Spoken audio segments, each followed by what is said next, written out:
শুধু খোলা থাকবে, যেমনি ভাবে ঈসা রূহুল্লাহ আমাদের কোরআন নিয়ে আসবে, জোরে বলুন না সুবহান। ইনজিল কিতাব নিয়ে আসবে না, ঈসা রূহুল্লাহ নবী হয়ে আসবে না, বেলায়েতের ওলি হয়ে আসবে।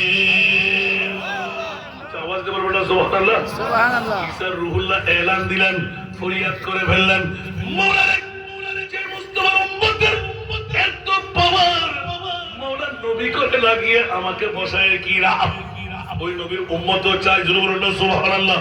আল্লাহ রেকর্ড করে দিলেন, ঈসা রূহুল্লাহ তোমার এই আরাধনা আমি মকবুল বানাইলাম, উচ্চ আওয়াজ দিয়ে বলুন না সুবহান। এখন ঈসা রূহুল্লাহ আছে না নাই?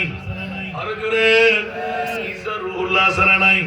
এই কারণে আমার নবীর মর্যাদার মামলায় গোটা বিশ্বকে সাজসজ্জা দিয়ে দিলেন। এই জন্য বাতিল ফিরকার কাছে একটি প্রশ্ন ইউটিউব চার্জ করলে পারেন, এখনো আমি উত্তর নিতে পারি নাই। বাতিল ফিরকার যত